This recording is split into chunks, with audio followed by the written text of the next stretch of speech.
오소서 성령이여 상가 이 부분은 어저께는 따로 해서 같이 읽는 걸로 하도록 합시다. 성부와 성자와 성령의 이름으로 아멘. 오소서 성령이여 우리 맘에 오소서 위로자 영이여 오소서 성령이여 우리 맘에 오소서 위로자 영이여 주님 찾는 슬기를 우리에게 주소서 마음의 위로자여 오소서 성령이여 우리 마음에 오소서 위로자 영이여 주의 말씀 통달할 맑은 지역 주소서 마음의 위로자여 오소서 성령이여 우리 마음에 오소서 위로자 영이여 옳은 길로 나아갈 바른 의견 주소서 마음의 위로자여 오소서 성령이여 우리 마음에 오소서 위로자 영이여 모든 고난 인내할 굳센 의지 주소서 마음의 위로자여 오소서 성령이여 우리 마음에 오소서 위로자 영이여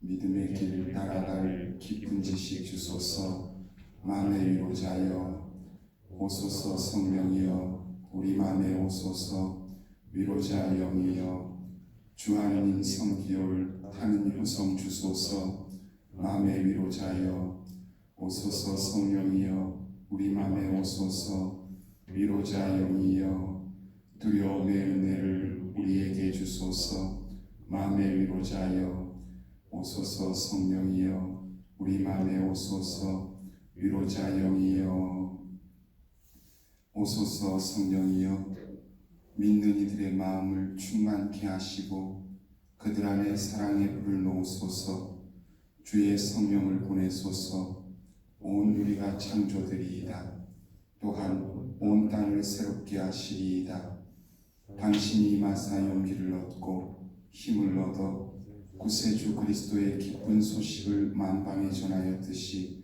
우리에게도 힘과 용기를 부어주소서. 기도합시다. 성령의 빛이심으로 우리를 가르치신 천주여 우리로 하여금 성령의 힘으로 바른 것을 맛들이고 그 위안을 받으며 항상 기뻐하게 하소서. 우리 주 그리스도의 이름으로 비나이다. 아멘. 성부와 성자와 성령의 이름으로. 자, 오늘 둘째 날 할 건데 출석 체크는 다들 하셨죠? 마스크 쓰고 기도하려니까 다시 습기가 차올라가지고 빨리 떨어져서 할 테니까 어저께 공부한 것에 대해서 들어가셔서 한 번씩 읽어보셨어요? 한 장밖에 안 되게 이렇게 정리를 해놨으니까 한번 쭉 읽어보시면서 설명드렸던 거 떠올리면 내용 고개 끄덕거릴 수 있을 테니까 집에 돌아가시면 한 번씩 꼭 읽어보시기 바랍니다. 둘째 날, 오늘은 어저께 견진송사에 대해서 그리고 하느님에 대해서 간략하게 살펴봤다면 오늘은 성경, 성서에 대해서 살펴보도록 하겠습니다. 그 전에 어제 공부한 내용 중에서 두 가지만 복습해 보도록 할게요. 삼위일체란 무엇을 말합니까?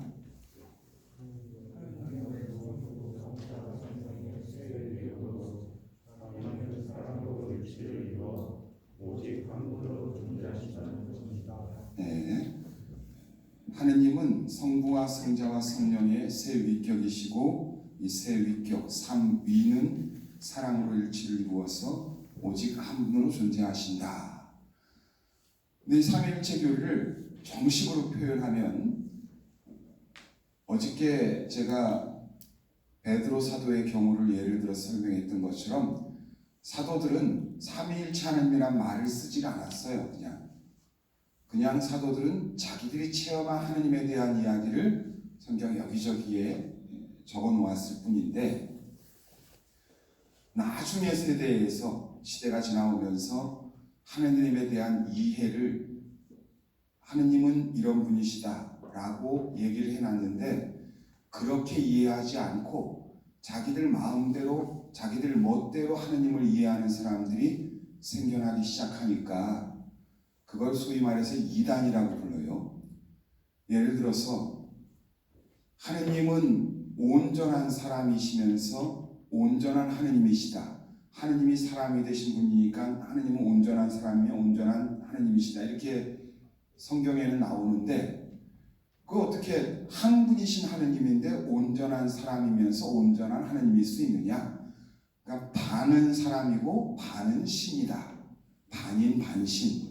뭐 이런 식의 이단도 생겨나고 사람들이 자기들이 생각하는 하느님에 대한 상을 씌워서 사도들이 전해준 하느님을 전하는 게 아니라 자기들이 생각한 하느님 상을 더 씌워서 전하고 하는 것들이 이단이에요.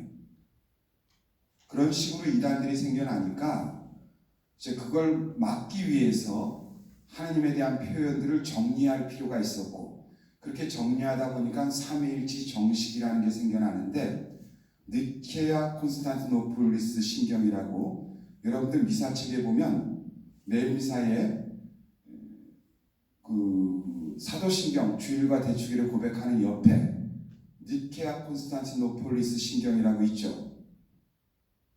있어요.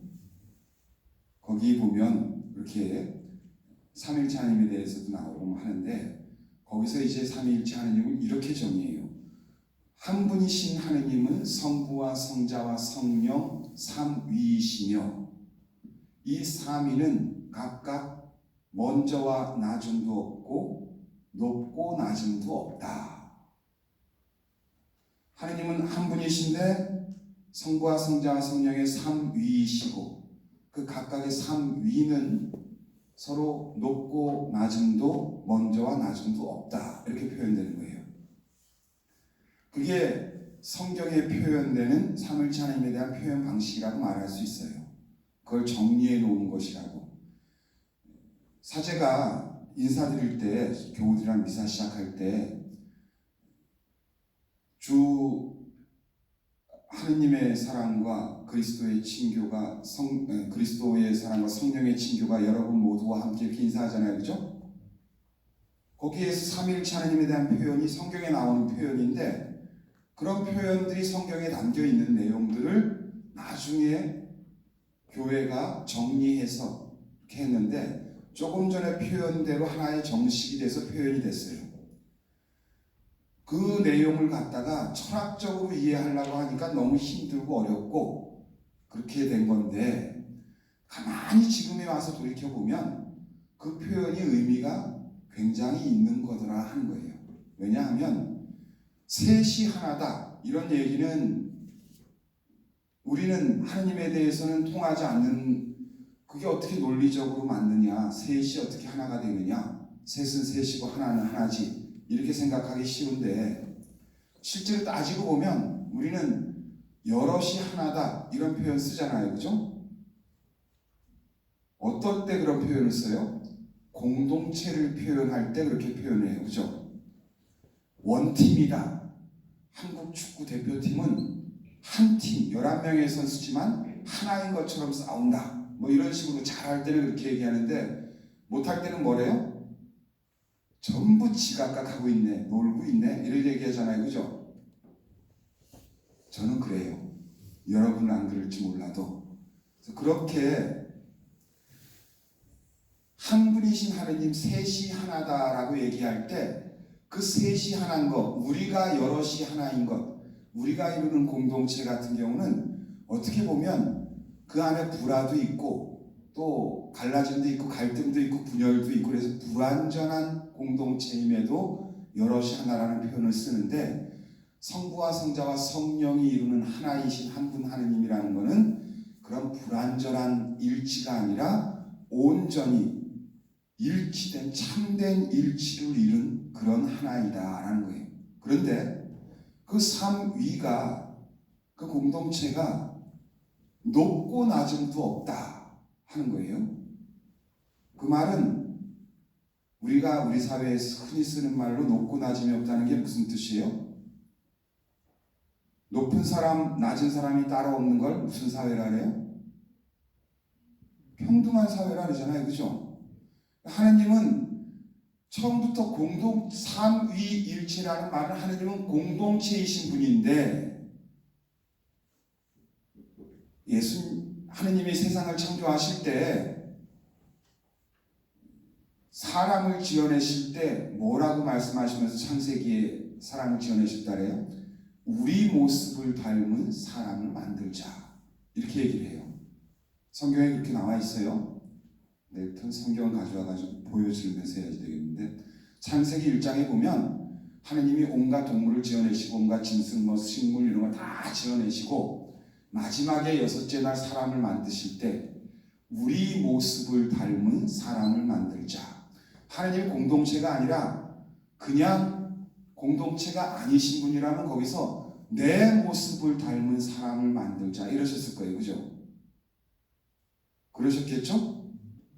그런데 우리 모습을 닮은 하나님 사람을 만들자 하셨다는 이야기는 하나님의 공동체시라는 거예요. 그래서 요한복음 1장에 말씀이 사람이 되시어 우리 가운데 계셨다. 한 처음에 말씀은 하나님과 함께 계셨다 이렇게 표현되고 있고 창세기 1장에 아무것도 세상이 창조되기 전 하나님의 영이 세상을 떠돌고 있었다. 성부와 성자와 성령은 한 처음부터 함께 계시는 공동체신 분이셨다 하는 이야기가 되는 거예요. 그런데 그 삼위이신 공동체이신 분 삼위는 높고 낮음도 없다라는 이야기는 하나님은 공동체이신데 평등한 공동체시다 하는 거예요. 그리고 먼저와 나중도 없다. 이 이야기는 먼저와 나중이라는 얘기는 먼저와 나중이 있는 것들은 영원하지 않은 것들이 다 먼저와 나중이 있는 거예요. 그죠? 영원할 시작도 마침도 없다. 먼저와 나중도 없다라는 말은 영원하다는 말의 다른 말 표현이에요. 그러니까 하나님은 공동체신데 영원히 평등한 공동체신 분이시다 하는 게 하나님은 영원히 평등한 그리고 불완전함이 아니라 참된 일치를 이루는 공동체신 분 이렇게 삼위일체 하나님에 대한 정식 표현, 교회의 표현 한 분 하나님은 성부와 성자와 성령의 삼위이시며 삼위는 높고 낮음도 없고 먼저와 나중도 없으시다 하는 그 표현은 영원히 평등한 하나님에 대한 공동체신 분에 대한 표현이라고도 말할 수 있어요. 그렇다면 그분을 닮은 존재로 지어진 사람이 살아가야 될 방향성은 영원히 평등한 공동체를 향해서 노력하며 살아야 될 거라는 거예요.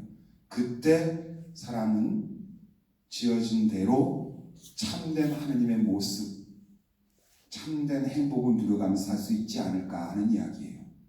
그래서 삼위일체 하나님은 단순히 이해하기 어려운 철학적 논리를 갖다가 제공하는 그 목적이 아니라 하나님을 믿는 사람들로 하여금 하나님이 어떤 분이신지를 드러내주는 것이고 그분을 믿는 사람들이 어떻게 살아야 하는지를 가르치는 일종의 방향성이기도 하다라는 거예요. 예를 들어서 마하트마 간디라는 인도의 성자라고 불리는 사람이 있어요. 그죠? 인도 독립의 아버지라고 불리는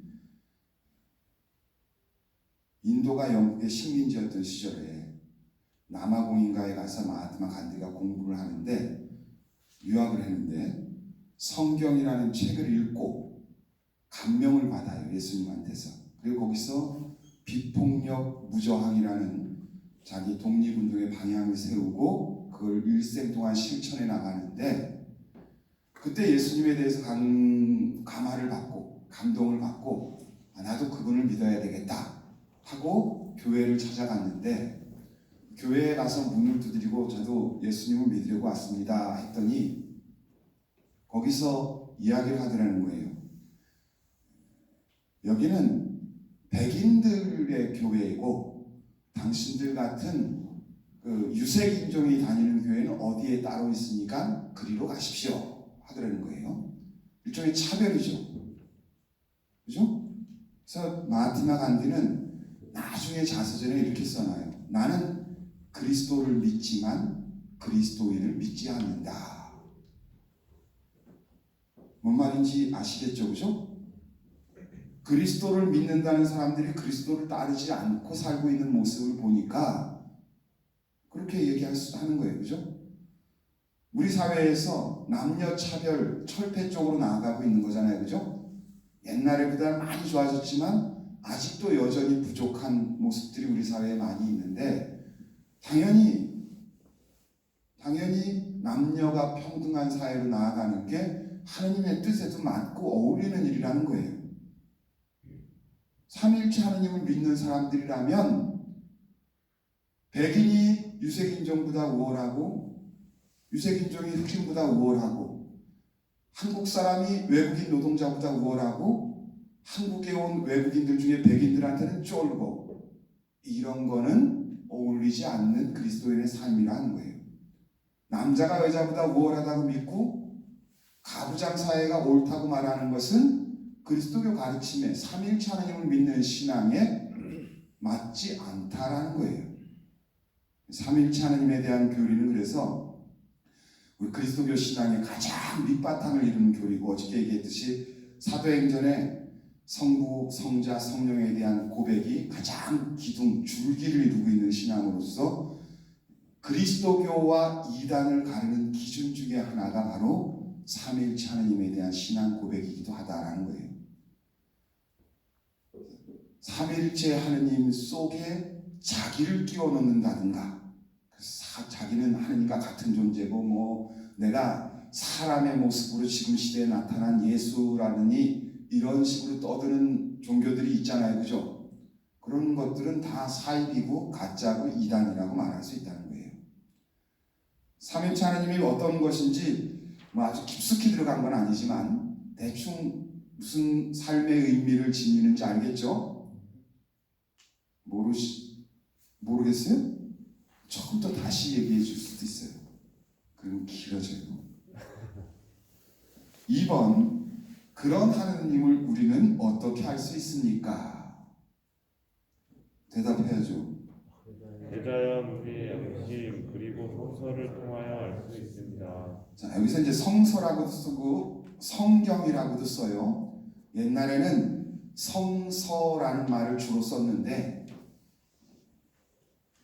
그 성서가 거룩한 책 이런 느낌이 강하다 보니까 성경이라는 말이 더 옳지 않느냐라는 얘기가 있었는데 그래서 거룩한 경전 이런 뜻으로 그런데 두 가지를 한국 천주교는 다 쓰기로 했어요. 둘 다 문제가 없다. 그거 가지고 성서가 옳으니 성경이 옳으니 이렇게 논란을 벌일 필요가 없다 해서 했는데 요새는 성경이라고도 많이 쓰니까 성경이라고도 쓰고 예전에는 성서라는 말을 그래서 예전 성경책에 보면 성서 이렇게 써져 있었고 지금 성경책 보면 성경 이렇게 써 있는데 둘 다 쓴다 이렇게 해서 같은 말이라고 이해하시면 되고 그 삼위일체 하나님을 어떻게 알 수 있느냐 여기서 이제 나중에 성사라는 것을 배우게 될 텐데 며칠 있다가 이제 성사라는 말은 거룩한 일 여러분 7가지 성사 얘기를 하잖아요. 그죠?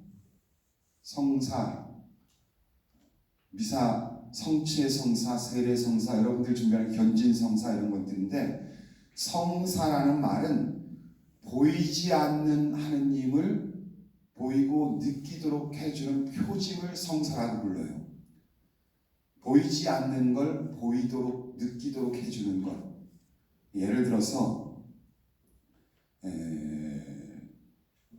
정표로 반지를 주고받고 막 이러잖아요. 그죠?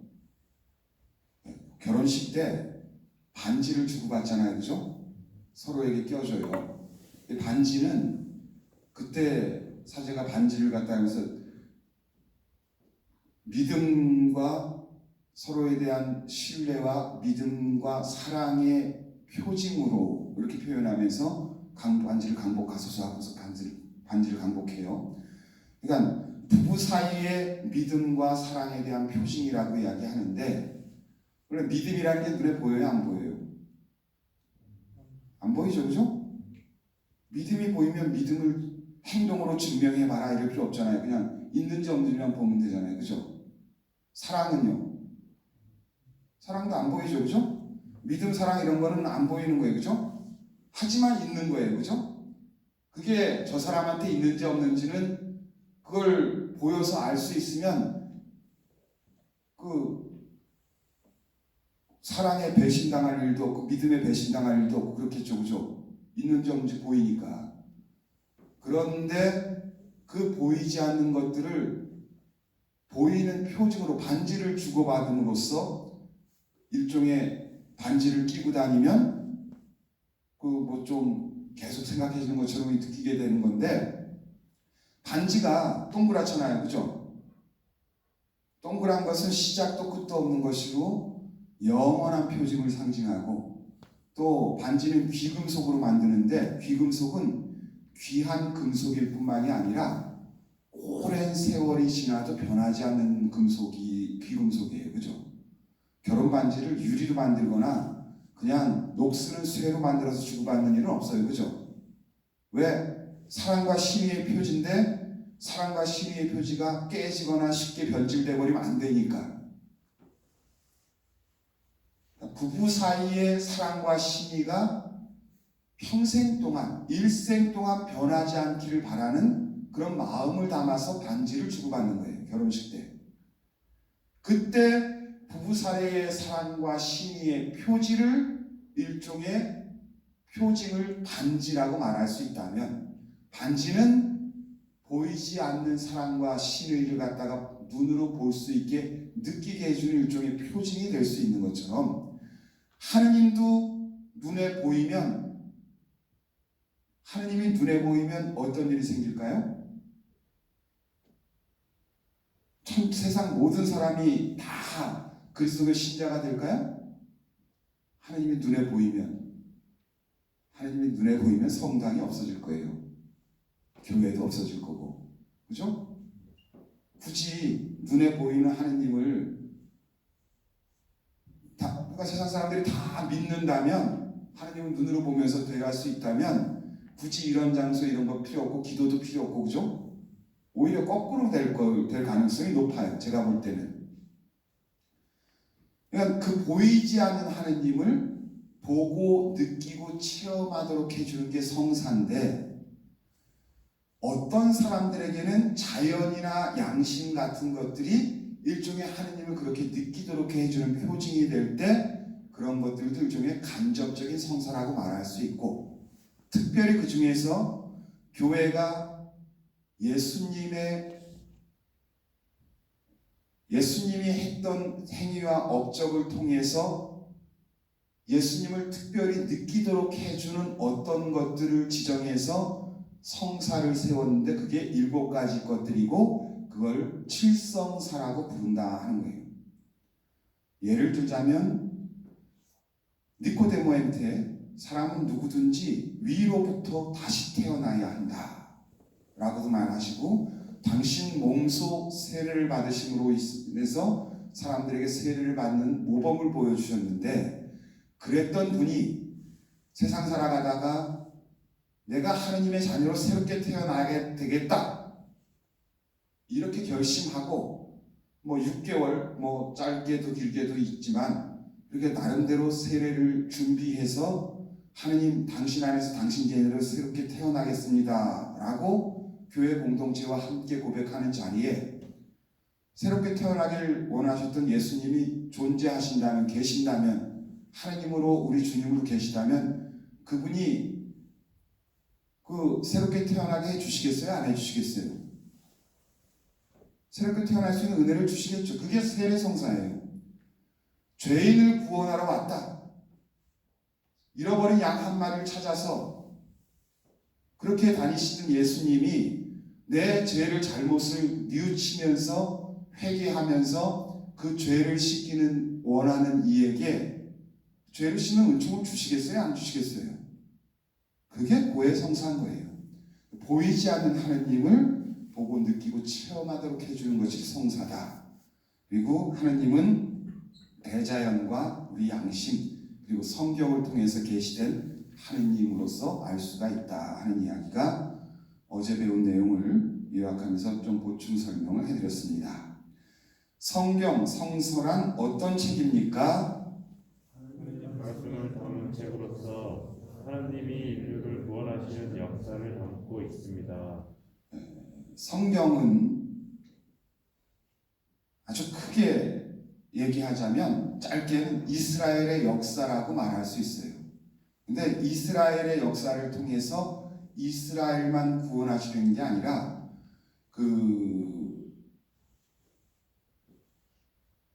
이스라엘을 통해서 온 백성을 구원하기 위해서 오셨다라고 예수님이 얘기하는 것처럼 성경은 하느님이 인류를 구원하시는 역사를 담고 있다고 말할 수 있어요. 이 두 번째 거랑 같이 얘기하는 게 더 쉬울 것 같으니까 2번 성서는 크게 어떻게 분류되며 각각은 몇 권의 책으로 되어 있습니까? 성서는 예수 그리스도가 태어나시기 이전에 쓰여진 구약과 예수 그리스도 탄생 이후에 쓰여진 신약으로 구분되며 각각 46권과 27권으로 이루어져 있으며 총 73권입니다. 제가 말씀한 하느님 나라의 전화번호는 그래서 73국에 4627입니다. 이렇게 써놨어요. 성경은 크게 하느님과 인류의 구원하시는 역사가 담겨있는데 하느님이 인류를 구원하시는 역사 구약과 신약으로 나뉘는데 이 신약은 타미플루 뭐 이런 거 제약해서 다니는 분들이 좀 계시는데 그 약 장사하는 약이 아니고 약속하다 할 때 약속이에요. 계약, 약속. 그래서 구약의 역사를 보면 구약이 46권인데 성경의 이 두꺼운 성경책 전체가 처음부터 끝까지 한 사람에 의해서 쭉 쓰여진 책이 아니라는 것쯤은 이제 알겠죠. 그죠?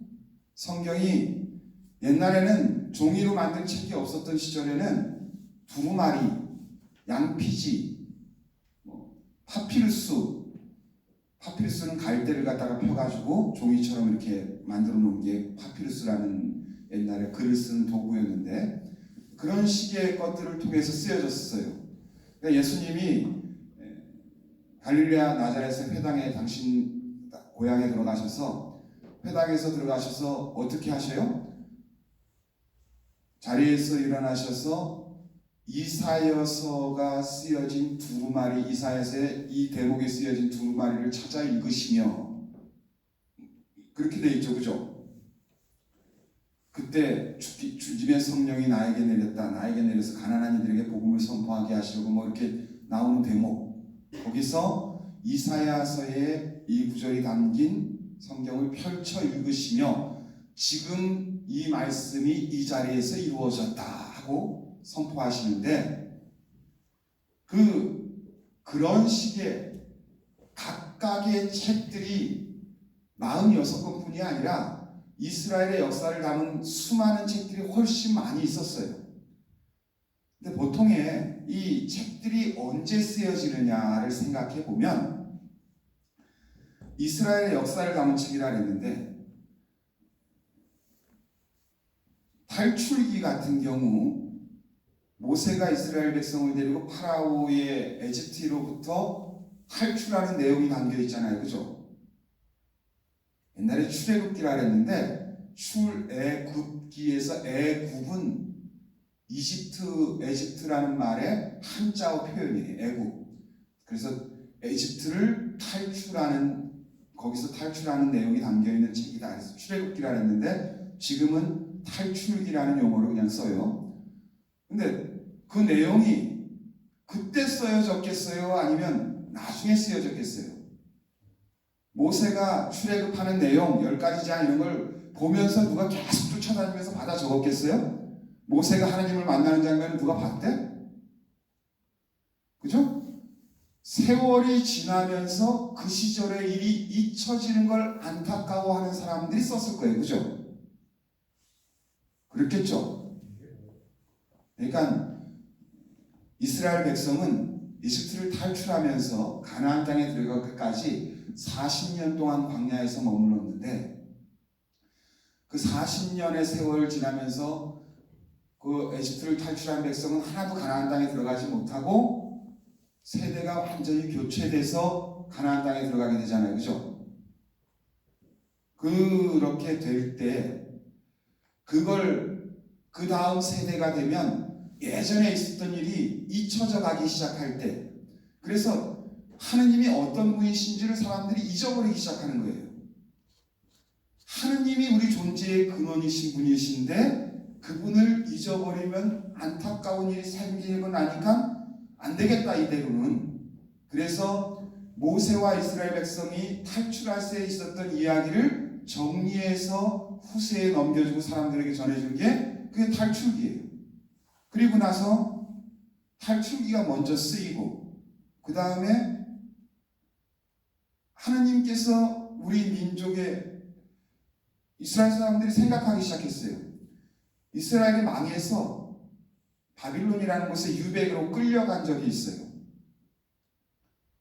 바빌론이 그 당시 아주 강대국이었고 이스라엘은 약소민족이어서 침략을 받아서 망하고 성전도 파괴되고 민족들은 다 바빌론이라는 데 끌려가가지고 살게 됐는데, 그곳에 살다 보니까 거기서 사람들이 믿는 신을 만나게 되는 거예요.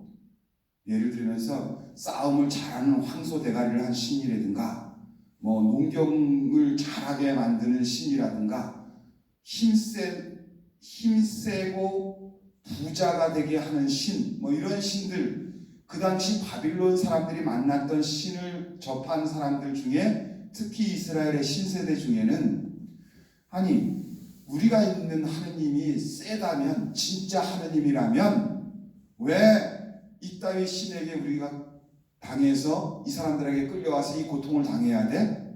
그래서 하느님을 버리고 그 나라 신들을 믿는 사람들이 생겨나기 시작해요. 그게 일종의 우상숭배예요. 우상숭배. 하느님 외에 다른 신을 섬기지 말라 해도 다른 신을 섬기기 시작하는 거죠. 그죠? 그런 시대가 생겨나니까 그런 시대에 가장 가슴 아픈 사람들은 어떤 사람들일까요? 하느님에게, 야훼 하느님에 대한 신앙에 충실한 사람들, 그죠? 하느님을 믿고 따르는 사람들, 이 사람들이 가장 가슴 아프고 처음부터 다시 생각해 보기 시작하는 거예요. 내 신앙이 잘못된 건 아닌지, 하느님이 왜 우리를 이렇게 내버려 두셨는지, 이런 것들을 돌아보니까 우리는 하느님으로부터 난 백성인데 하느님이 없이는 아무것도 아닌 백성인데, 그런 우리 민족이 하느님을 잃어버리고 하느님 없이 살았더니 하느님 없는 백성이 돼서 지금 이 모양 이 꼴이 되어버렸구나. 하느님에게 충실하게 살지 못한 우리의 탓으로 여기 왔구나. 왜? 하느님을 잃어버렸기 때문에. 우리 존재의 근원이신 분, 에집트로부터 탈출한 모든 여정을 이끌어주시고 그 모든 것의 뒤에 하느님이 계셨는데 그분을 잃어버리니까 우리가 이렇게 됐구나라는 걸 깨달은 뒤에 그 모든 것 뒤에 하느님이 계시다는 것을 이야기 형식으로 자손들에게 전해주기 시작해요. 그게 창세기예요. 창세기 보면 하느님이 이렇게 말씀하시면 이렇게 되더라, 이렇게 되더라, 빛이 생겨나니까 빛이 생기고 쭉 이렇게 돼 있죠. 그죠? 그 당시 사람들이 생각하시는 모든 것의 배후에 하느님이 있다는 선언이에요. 그죠? 가만히 창세기 내용을 보면 모든 것의 배후에 하느님이 계시다, 자기들이 깨달은 신앙의 진리에 대한 고백이 창세기의 창조 이야기예요. 그러니까 창세기의 창조 이야기는 하느님이 실제로 그 어떤 심심한 사람이 그 성경에 보면 족보 이야기들이 나와요. 족보. 사람 이름 쭉 적혀 있는 거. 어떤 할머니가 성경을 읽는데 맨날 족보 있는 부분만 들여다보더라는 거예요. 뭐 아담은 카와 아담이 누구를 낳았어요? 카인과 아벨을 낳고, 뭐 아벨은 누구를 낳고, 아니 카인은 누구를 낳고, 누구는 누구를 낳고, 누구는 누구를 낳고, 아브라함 어쩌고, 이삭 뭐 이쩌고, 누구를 낳고 이렇게 쭉 적혀 있는 게 있는데, 구약에도 있고 신약에도 있고 마태복음에는 그래서 5장인가 예수님의 족보 하면서 아담에서부터 아브라함까지, 아브라함에서부터 예수님까지 뭐 이렇게 그게 14대 뭐 이런 얘기 쭉 나오고 하는데, 그 족보만 맨날 들여다보더래요. 그래서 신부님이 할머니는 사람 이름 읽는 게 재밌느냐고, 재미없는 사람 이름만 쭉 나오는 거 뭘 그렇게 열심히 보냐니까 이름이라도 외워야지 나중에 천국 가면 아는 척을 할 수 있을 것 같아서 그랬다고 그러셨다고 그랬는데, 그 족보 이야기가 이렇게 쭉 나오는 걸 한 세대를 대략 30년, 40년 뭐 이런 식으로 해가지고 쭉 세려봤어요. 그랬더니 아담부터 아브라함까지의 역사가 대략 2000년, 아브라함부터 예수님까지의 역사가 대략 2000년, 예수님으로부터 지금까지의 역사가 6000년, 그러니까 2000년. 그러니까 총해서 6000년밖에 안 되는 거예요. 창세기의 창조 역사를 글자 쓰여진 그대로 미루면 세상 역사는 6000년밖에 안 되는 거예요. 그런데 여러분, 그거 세상 역사가 6000년이라는 거 믿어요? 지구의 역사가 38억 년인가? 우주의 역사가 138억 년인가 그렇고, 뭐 공룡, 화석, 문명의 기원 이런 거 보면 7000년, 8000년, 몇만 년 이런 거 금방금방 넘어가잖아요. 그죠? 그럼 그 사람들이 다 뻥치는 거라고 얘기하는 게 글자 그대로의 창조론을 믿는 사람들이 주장하는 반대. 그거 진화론, 여러분은 진화론 믿어요? 창조론 믿어요? 진화론 손 들어보셔요. 안 믿어요? 창조론. 저는 진화론 믿어요. 창조론을 믿는다는 얘기는 글자 그대로 쓰여진 6000년의 창조의 역사를 믿는다는 얘기가 아닌 거예요. 모든 것의 근원에 하느님이 계시다 하는 것을 믿는 거예요. 창조론은 왜라는 물음에 대한 신앙적인 대답이 창조론이에요. 왜? 우리는 왜 존재하는가? 하느님 때문에. 세상은 어떻게 존재하는가? 하느님 때문에.